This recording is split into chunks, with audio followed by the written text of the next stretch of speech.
Nobody warned me that losing your life doesn't feel like losing anything. It feels like nothing happening. I didn't wake up one day and decide to change everything. There was no moment where I said, from today, I will stop becoming who I was. It just happened, quietly. I kept thinking I was still the same person, same values, same intentions, same plans for someday.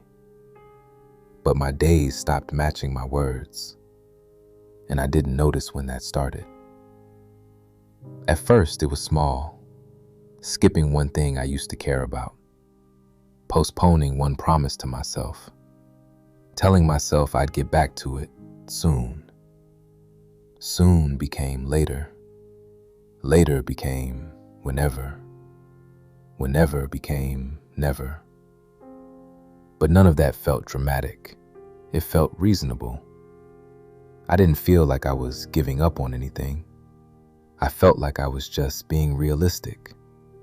Tired, busy, adult. I told myself, this is how life works now. You trade parts of yourself for stability, for comfort, for quiet. And because the trade is slow, you don't feel the cost at the time. There was no pain loud enough to stop me. No disaster, no breakdown, no obvious failure. Just drift. The kind of drift where you're still moving, but not toward anything you chose. I still woke up every day, still went through the motions, still talked about things I wanted to do. But my life started happening without my permission. And the scary part is, it didn't feel wrong. It felt normal.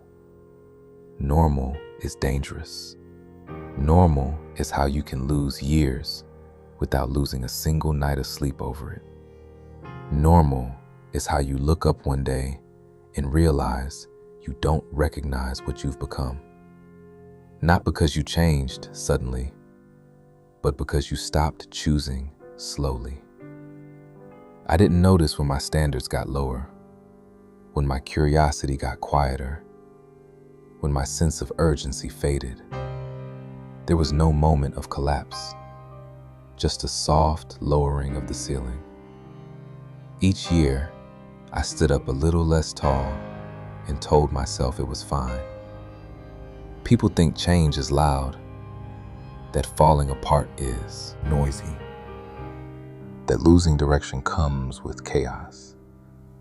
But most of the time, it comes with comfort. Comfort is the most convincing lie. It makes stillness feel like stability. It makes waiting feel like patience. It makes avoidance feel like peace. I wasn't unhappy enough to escape.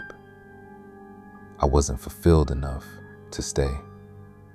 So I stayed in between. And in between is where time disappears. One day, I caught myself talking about the past like it belonged to someone else.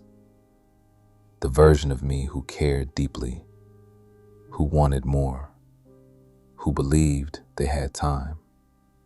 I spoke about that person like they were already gone, and that's when it hit me. Nothing dramatic took them away.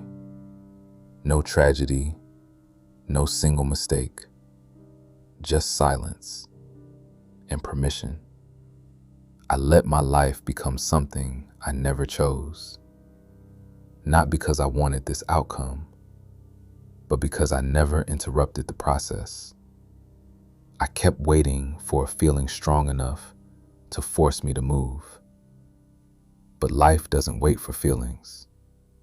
It keeps shaping you, even when you're standing still. There are people right now who think they're just in a phase. They're not failing. They're not lost. They're not broken. They're just drifting. And drifting feels harmless until you look back and can't find the shore. This didn't happen suddenly. It happened quietly. And the quiet is what makes it dangerous. Because nothing is screaming at you to change. Everything is whispering that you can do it later. Later sounds safe. Later feels kind. But later is where most lives disappear.